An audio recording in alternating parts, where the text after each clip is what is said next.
Annyeonghaseyo. This is Ruth from Makeupless Monday, and welcome back to your Makeupless Monday moment. So I don't know if a lot of you know this, but November is considered Adoption Awareness Month, and if you watch my last couple of videos, I feel like that's a great segue into creating some videos over the next several weeks dealing with adoption. And what I want to do is just raise some awareness about some issues in adoption that you might not be aware of. Now, I want to start off and say that I'm not here to try to cast a moral judgment on some of these issues that I want to talk about, but rather just bring these issues to the table for discussion and say, hey, I think it's important to talk about this. We always hear the happy stories about adoption with the assumption that all adoptions end in a forever family and you just live happily ever after once the judge says, congratulations, you're the new parent. That is not the case for thousands of us, and so I'm taking this opportunity to kind of create a platform and raise awareness for those of us whose voices have been lost in the shuffle because of the trauma that surrounds our adoption stories.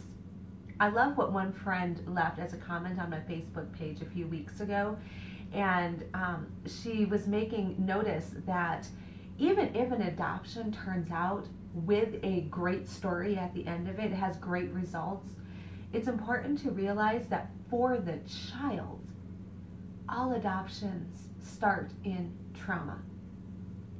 So what I find very interesting also in just modern day research on adoption is that there isn't a lot of research done from the adopted child's perspective.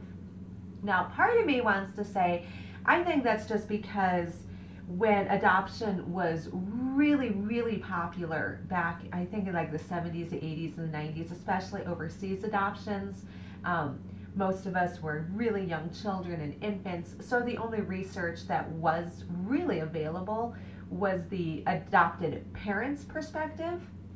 But I think it's really important that the adopted child's perspective needs to be shared or starts to be shared, especially as those 70s, 80s, 90s babies, such as myself, are now adults. And I think it'd be important to just learn from their perspective, how has adoption affected them and what are their perspectives moving forward. So when I share my adoption story and perspective, I'm doing so with the knowledge that not everybody shares my story.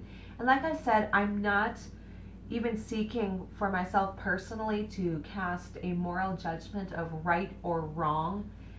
Some of my issues I'm going to talk about is definite, that was wrong, this is right. But then there are some issues, such as this lovely issue called rehoming. I don't know if a lot of people realize this, but not every adoption turns out well for the adopted child or their family. And then there's a process that, I don't know if there's actually a technical term. Rehoming is actually a word that was given to me through the Korean adoption community, but I don't know that it's actually adoption lingo. So let me just explain what adoption rehoming looks like. It's when an adopted family has a child that they've adopted that for whatever reason they decide to seek a new family situation for that child. When I tell people this, I usually get back the response, I didn't know that you could do that. I thought like once you adopted a kid, like that's your child. You keep that child. That child is your family. That is actually not what happens to about 10% of adoptions. I am one of those, and over the next several weeks, I'm going to be sharing glimpses and stories about my adoption, about the rehoming process, and what adoption has actually kind of done to me and how it has affected me. Again, this is not to say this is everybody's story, that everybody goes through this, but I thought it was important. I just also had a friend recently, actually yesterday, send me an article online that is talking about how the adopted community isn't even reaching out into the foster care system for rehoming or difficult situations. Rather, they have these websites created where they're going online and they're rehoming and getting rid of their adopted children and finding new families who will take them off their hands. To me, honestly, it sounds almost like an underground child trafficking ring, and I would love for adoption communities and adoptive parents to step up and speak out about these rehoming issues that are going on online. The absolute trauma that it puts a child through when you rehome them needs to be seriously considered, as well as the what's going on inside the home and with the parents. So let me just share a little bit of my adoption story with you and see if I can make a little bit more sense to you. So I was adopted in 1983, August of 1983. I was actually placed for adoption in probably March of 1983. My biological mom in Korea told me that I was about a month old when my biological dad came home and basically took me from her and said she's going up for adoption. And my mother was actually ordered by my father to never speak my name again. So that was incredibly traumatizing for her. And at a month of age, even though I don't remember, research does show that there is a lot of emotional trauma that takes place when you break that bond between mother and child. So I was about a month old when I went into the adoption system in Korea. And I don't really have any stories between 1 month and 6 months of age. I'm sure if I wanted to dig through and talk to Holt's adoption agency in detail, they would probably have more information for me. But I've just never really been interested in unpacking those first 6 months. But at 6 months of age, I was flown from Seoul, Korea to Minneapolis, Minnesota, because I had been adopted by a family by the name of Bible. The Bibles had their own biological son who was just a couple years older than me. And later on, and I'm not sure how long because I don't remember, but I do remember there was another little South Korean girl who was much younger than me, a baby, I believe. I just don't remember at what point they adopted her. But anyway, so it was an adopted family. They had one biological son, 2 adopted Korean daughters, not related to each other, by the way. But so it all seemed like, for all intents and purposes, that this was going to be a great family for me. That is not what happened. I think that due to lack of research, lack of child psychology, and lack of understanding of what happens and the trauma that an adopted child may or may not go through regarding adoption. It just wasn't there. There were no tools, there were no resources, and so they weren't expecting a child to come in with the severe emotional, mental, behavioral issues that occurred in their home. So what happened was, I was not sure if I was 3 or 4. This is where the timeline itself can get a little fuzzy, although the memories of this occurring are very much there. What I had been told was that I had been screaming and crying for 3 days straight, nonstop. So the Bibles reached out to the foster care agency to see if there was any respite that they could receive. And so the foster care agency arranged for respite care for me within another family. And that is where I went to temporarily stay to give the Bibles a break. And I'm going to throw out, I will say for this, I do think that it is really important that if a parent is feeling overwhelmed with whatever is going on in the home, that it is really important for them to feel safe to reach out and ask for help. And if respite care is needed, I don't think that that in and of itself is a bad thing at all. I think it's actually probably healthy for both parent and child for them to be able to receive help and attention in areas that they need if they're struggling. Anyway, for whatever reason and however the conversations went down, my foster care family, by the way, was Copley. It was decided between the Bibles and the Copleys that I did better over at the Copleys than I did at the Bibles.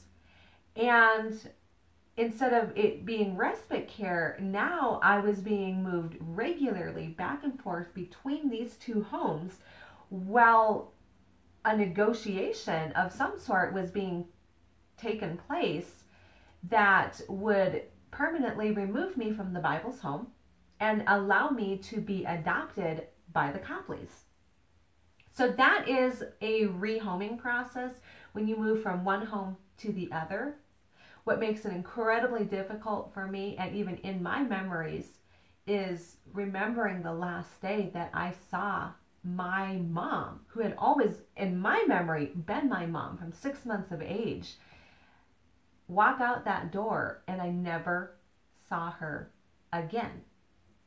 I went from, this is your mom, this is your dad, this is your brother, and this is your younger sister, to this whole new situation where I'm being told, no. Now, this is your mom, this is your dad, these are your siblings, you don't have anything to do with them anymore. And I was also told many times growing up in my adoption that the reason that I had to go through a rehoming process was that it was my fault. I was told, you were so bad that the Bibles didn't want you anymore. And that message actually continued because my second adoption was not better, and it did not turn out better for me.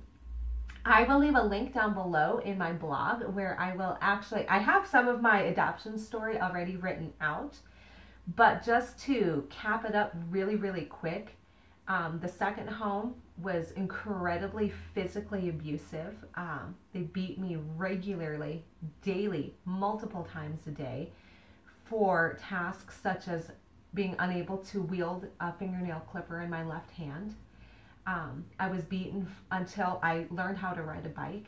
I had the alphabet beaten into me. Addition and subtraction facts were beaten into me. I was homeschooled as well.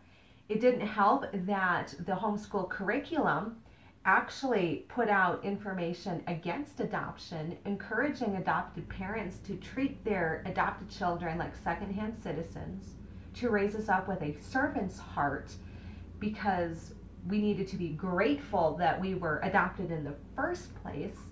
And then adopted parents were also warned that their adopted children probably came into the house with unidentified secret sins, generational curses, and even demons. Ken Copley himself, over my entire adoption time, would regularly sit me down and have me pray prayers that would supposedly break the generational curses of my biological home and my first adopted family. Well, absolutely refusing to acknowledge the fact that a lot of my behavioral issues was stemming because of the physical abuse, the extreme isolation, and then later on the sexual abuse that I endured at his hands after counseling sessions with him about my behavioral issues and generational curses. So for me, adoption has always been a very traumatizing experience, and it's a story that is actually very difficult for me to share and unpack, because I'm often asked to give a moral judgment about adoption itself, and I just can't. I know that my story is not it's not a common story. I'm not here to say that all adoptions are like mine. I'm just here to add in that about at least 10% of adoptions wind up in rehoming, and a lot of adoptions have wound up in situations of extreme abuse, such as myself. So I'm not going to say I'm sorry that this is such a morbid video, but I think it's important to not just talk about the good, but again, like I said, there are issues and there are concerns and there are stories that need to be shared about adoption that I think mainstream doesn't realize. Yesterday, actually, I had a friend send me an article link to an article, and I've actually seen these come up over the years. I know that this group on Craigslist was shut down, and that is where parents have created these websites and these groups to rehome their adopted children without having to go through the foster care system and without having to be accountable to anybody. And for whatever reason, they've created these, and they go up there and advertise their adopted children and seeking new homes for them. Personally, I actually think that those are probably undercover for child trafficking rings, and I would really love to call upon the adoption community that does support adoption in positive ways to address these issues, to talk about them. I think adopted parents need extra special support, not just in the first few months of adoption, but really through the entire life of the child. I think that those tabs need to be kept on. Personally, when my behavioral issues were so out of control in the Copley's house, when I was 11, they sent me to stay with another family. I was supposed to stay for a week in an attempt to rehome me. And I was so traumatized with the idea of going to a third home. I begged Elizabeth to let me come home, and that idea was never considered again. However, Ken Copley told me, because he traveled nationally speaking at churches all across the country as a Christian biblical counselor, that he was getting up in the pulpits on Sunday begging families to adopt me because they didn't want me anymore. And he told me that I was such a horrible, horrible child that when he told people about me, nobody wanted me.